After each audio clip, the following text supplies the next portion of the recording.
Hari ini gua ngobrol bersama Dokter Hans Christian Pranoto, dokter yang aktif juga nih bagi-bagi tips-tips di sosial media. Selamat malam, dokter. Selamat malam Bang Radit, saya fansnya loh. Ah, yang bener. Iya, mulai dari awal kambing jantan. Oh, langsung ketahuan umur itu.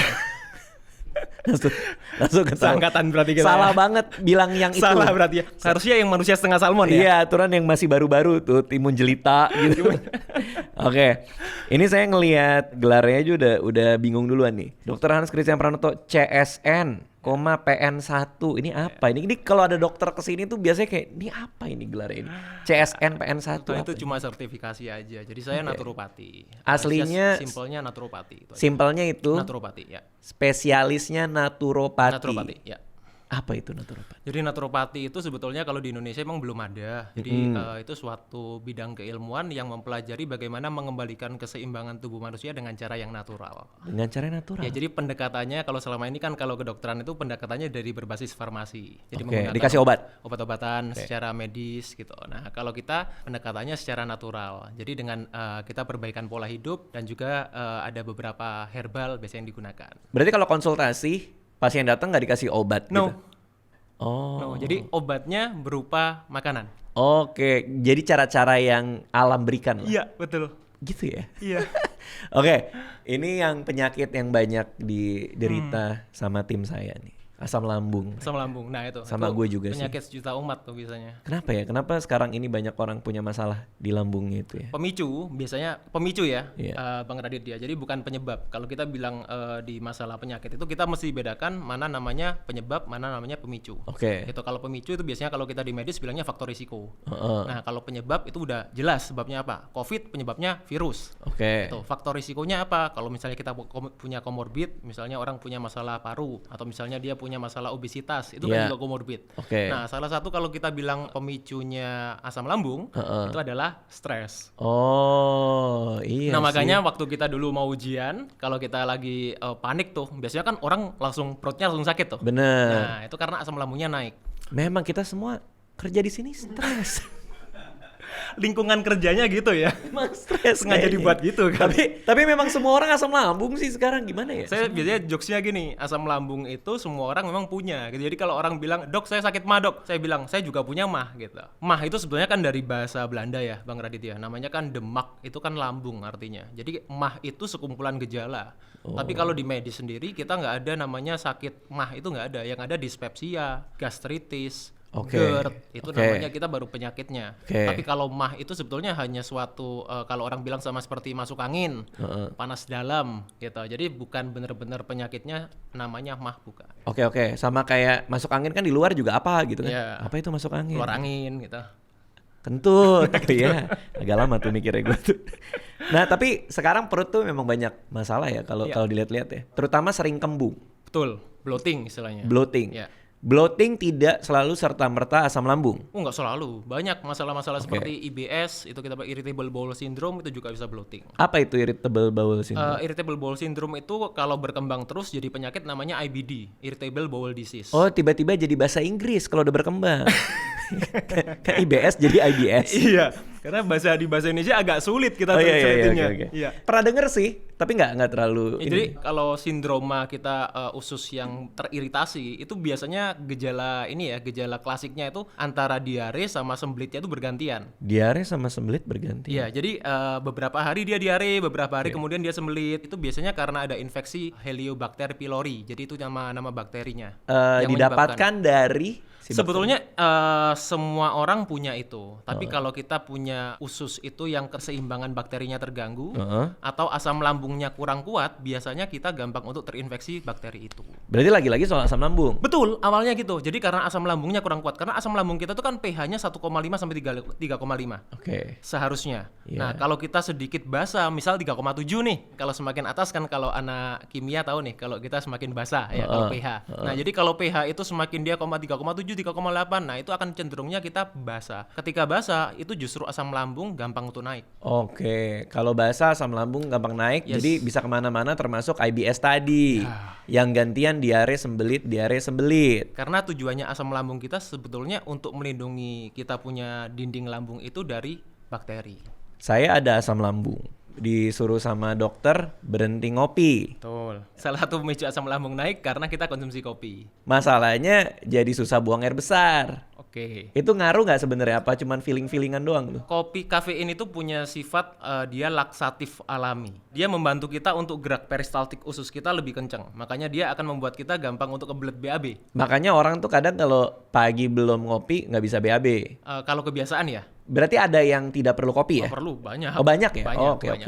Karena itu malah jadi susah BAB kan? Ya. Pada suatu masa nyari-nyari tahu kan. Sebenarnya frekuensi yang tepat tuh berapa kan? Ada yang katanya 3 sampai 3, artinya kalau lebih dari 3 kali sehari itu kebanyakan. Kurang dari 3 hari sekali itu terlalu sedikit. Betul. Which is bener itu? Betul. Emang ada yang sampai 3 kali sehari BAB? Ada. 3 kali sehari? Ada. Dan itu sehat? Enggak, Lah. kalau lebih ya. Oh, kalau lebih lebih. dari 3 kali ya. Tapi kalau misalnya orang 3 kali sehari secara rutin, itu harusnya juga nggak baik juga. Ya kalau enggak, kalau berarti- sesekali masih oke. Kan tergantung sama volume makan juga. Oh. Bang Radit, kalau orang semakin banyak makan, supposed to be harusnya kan semakin banyak dikeluarkan. Kalau orang puasa itu memang akan frekuensinya akan semakin jarang. Kayaknya gara-gara itu juga deh. Volume makan itu berpengaruh. Bener-bener. Karena Ya. waktu itu sempet nyobain omat kan, 1 meal a day. Nah, itu sama kayak saya sekarang. Oh dokter omat? Omet, until now. Oke, berarti memang frekuensi BAB-nya juga berkurang. Jadi biasanya sehari sekali, kadang-kadang bisa 2 hari sekali, tergantung jenis makanannya juga. Tapi yang omat itu tidak akan lebih dari 3 hari kan? No. Kalau udah di atas 3 hari udah. Ya, tetap nggak normal. Kalau lebih dari tiga hari sekali, ya lebih dari 3 hari sekali nggak normal. Ada hubungannya sama kurang minum nggak? Karena kadang kalau kita ngopi kita jadi minumnya dikit kan? Selain itu, kopi itu kan sifatnya kan diuretik ringan. Heeh. Jadi kalau kita sering ngopi, kemudian kita jarang minum, jadi gini, kalau kita bilang cairan sama air itu kan berbeda. Oke. Bang Radit. Kalau ini namanya air nih. Iya. Ya, kalau cairan itu kalau kita di dalam tubuh macam-macam, ada cairan elektrolit. Oke. Kita punya air liur ini cairan. Oke. Kita punya air mata itu cairan. Oke. Gitu. Nah, jadi kalau kita bilang cairan itu sebenarnya adalah air yang sudah bercampur dengan kita zat tertentu, itu namanya cairan. Oke. Gitu. Nah, ketika kita minum kopi, tubuh kita itu cenderungnya akan gampang untuk buang air.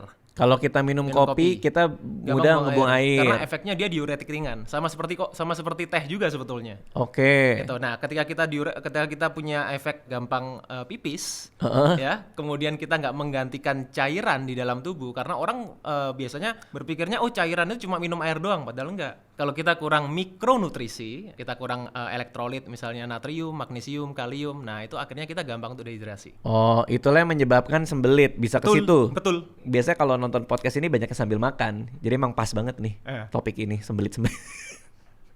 Seberapa lazim orang sembelit saat ini?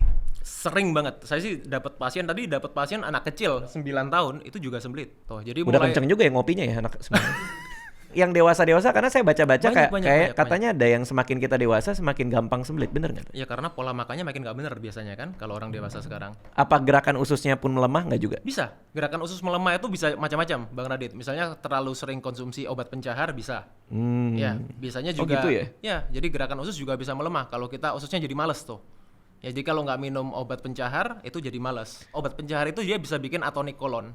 Respon otot sama syarafnya jadi melemah. Berarti karena sering dibantuin. Betul, ketergantungan lama-lama. Jadi mager dia. Yes, jadi itu kita bilangnya namanya lazy bowel syndrome. Porsinya terlalu berlebihan, makanya buat jadi efek samping yang Ya, kita nggak kalau tahu. jangka panjang nggak baik. Buat Jadi jangka ketergantungan kan banyak sekarang orang keseringan minum obat pencahar itu juga nggak baik ya itu. Salah satunya bisa lazy bowel syndrome, bisa dehidrasi, ya bisa sampai hipokalemia juga. Hipokalemia tuh? Kekurangan kalium. Karena kan dehidrasi itu yang dikeluarkan tadi ya salah satunya kan juga kalium. Sedangkan kalium itu kan butuh untuk kita untuk banyak hal di dalam tubuh kita. Kalau kurang kalium, apa yang terjadi? Salah satunya aritmia.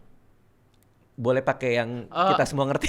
Gangguan sorry Jadi gue nanya mulu. Iya, gangguan irama jantung. Oke, gangguan. Ya, maaf. Gangguan irama Iya, jantung. Gangguan irama jantung. Ya, aritmia. Berarti jantungnya dek.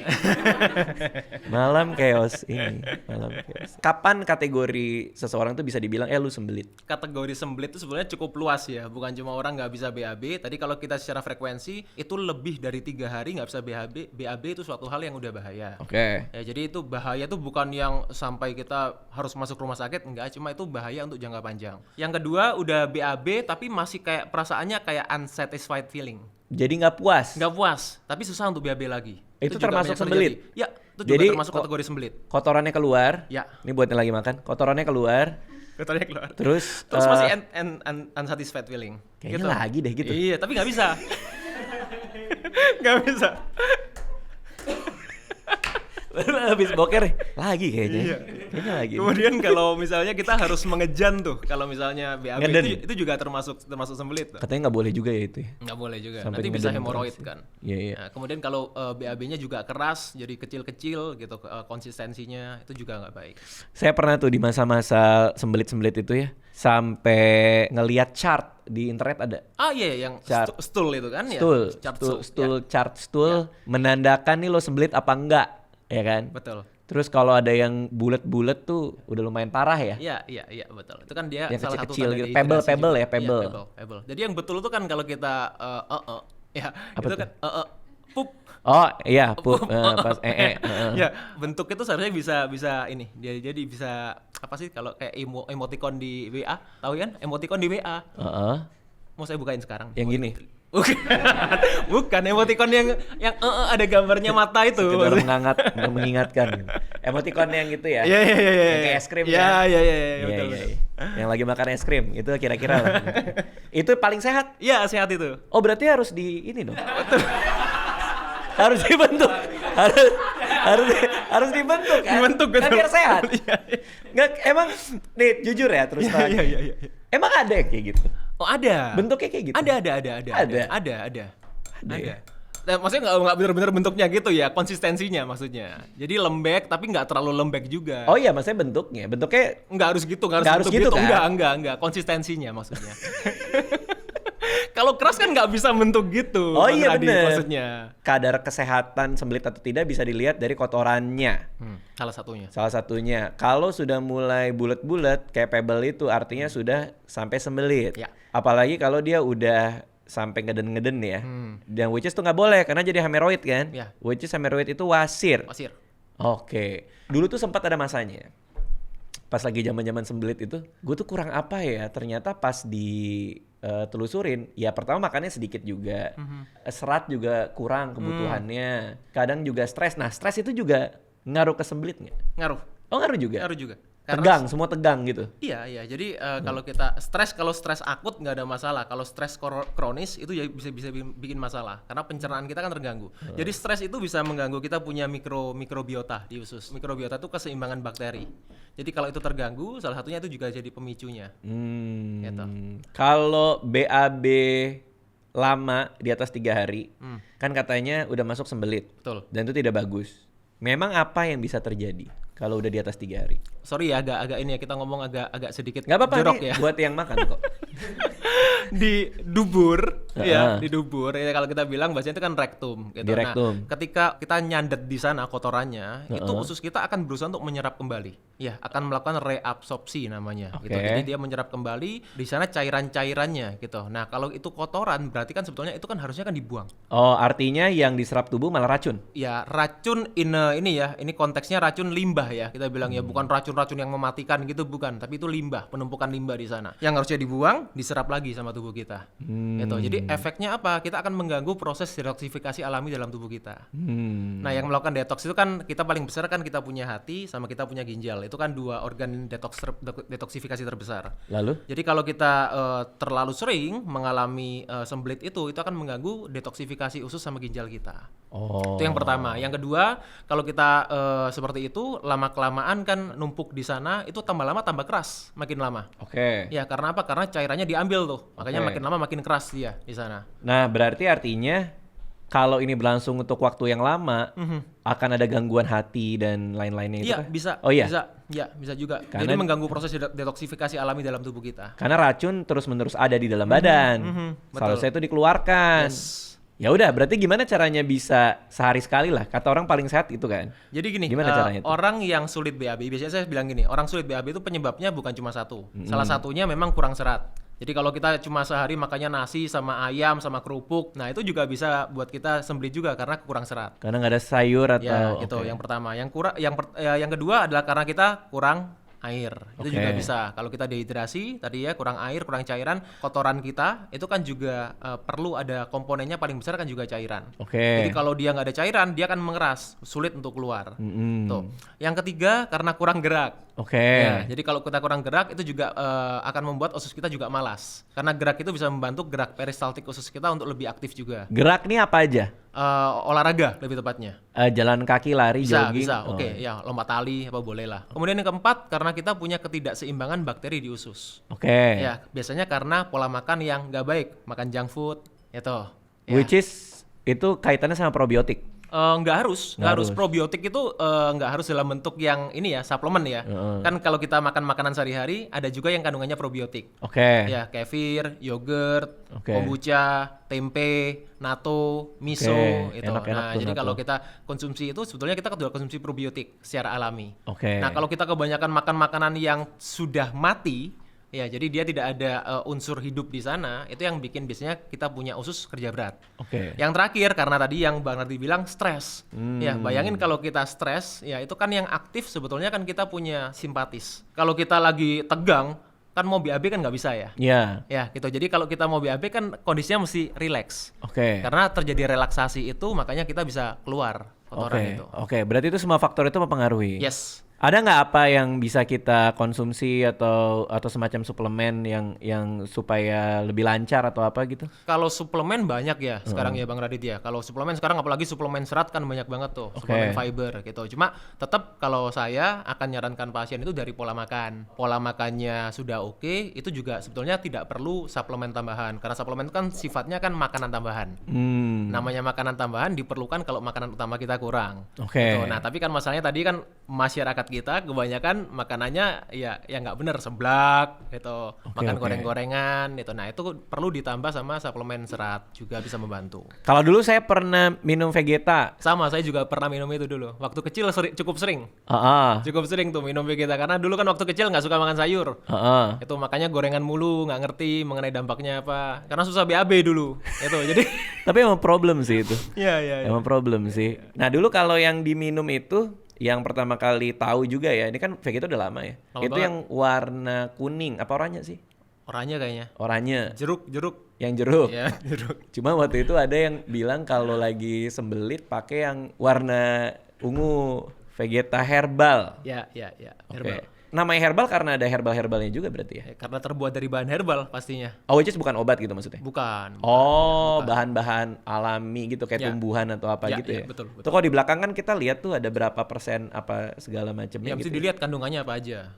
Jadi kalau herbal itu kan macam-macam Bang Radit. Kita mesti baca dulu itu kandungannya apa, cocok nggak buat kita gitu. Nah, saya sebenarnya udah 3 hari lebih nih. Gara-gara biasalah mungkin stand up tiap hari Sabtu.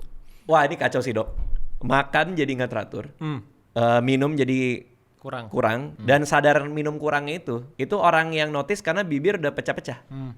Saking banyaknya kegiatan tuh lupa. Kita sampai nggak nge-track udah BAB apa belum.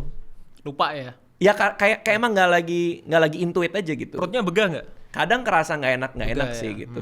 Cuma kayak udah 3 hari deh. Nah pas banget lagi ada yang bisa ditanyain ya. Ini ada mana coba? Gue nyimpan kan? Oh nih, Vegeta herbal. Yang tadi diomongin tadi ya. Berarti pas ya kalau minum ini ya. Kandungannya apa tuh? Coba ya kandungannya. TGL apa nih?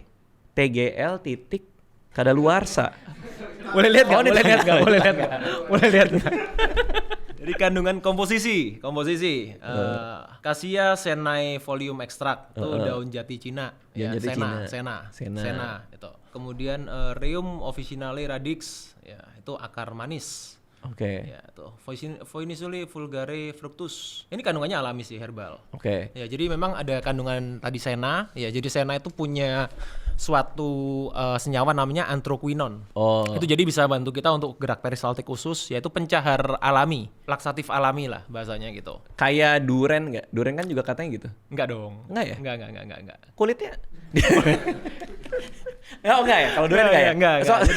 Jadi Jadi Nggak, soalnya kadang-kadang ada yang bilang abis makan durian jadi gampang BAB gitu. Nggak ya? Enggak. Oh. Biasanya yang sering kayak gitu pepaya, pisang tuh Mangga? lebih sering mitosnya. Kalau mangga enggak. Pepaya, pisang. Mangga enggak, Bang. Mangga itu Pepaya. Bang Raditya demen ya. Jadi itu ada kandungannya sena, kemudian ada kandungannya adas ya. Adas itu dia punya sifat anti spasmodik, jadi untuk relaksasi ya, sama juga untuk membantu untuk membuang gas. Itu dari adasnya. Kemudian ada adas itu biji adas. Kemudian ada akar kelembak, itu fungsinya kurang lebih sama seperti sena. Kemudian juga ada itu akar manis ya. Akar manis itu licorice bahasa Inggrisnya. Licorice itu bukannya permen gitu nggak ya? Ada kandungan licorice juga. Ada kandungan sama. licorice juga. Ya, licorice itu dia punya sifat mukoprotektif. Jadi dia mukoprotektif itu melindungi kita punya mukosa lambung. Nah, jadi supaya mukosanya itu nggak gampang untuk kena radang, itu dia memberikan lendir yang alami. Saya sambil bikin ya. Silakan. Berarti kuliahnya itu kok tadi kayak hafal banget ya? Di sana tuh ketika lagi kuliah, lagi belajar itu atau sertifikasi itu, berarti dikasih lihat ininya. Ya, sambil ngaduk, sambil nyabutin tumbuh-tumbuhan gitu. Bener. Enggak Oh enggak. Kirain. Saya gampang percaya soalnya orangnya. Gampang kena hipnotis. Jadi naturopati itu back again itu sebetulnya kita Nggak, karena gede banget sendoknya, Dok. Ini bukan sendok teh. Ini permasalahannya lebih ke fisika ini. Fisika. Karena gelasnya terlalu kecil buat sendoknya. Iya. Sehingga jadi kayak berisik banget gitu loh. Disediain sabar. Boleh tisu. Terus Dok, maaf ya. Iya, jadi salah satu yang kita pelajari itu herbal. Itu jadi untuk membantu pasien itu punya manfaat dia penyembuhan tapi dari yang natural. Makanya belajar soal ini semua dan Ya. tadi terlihat sangat hafal sekali. Ya. Oh, oke. Saya minum ya. Iya.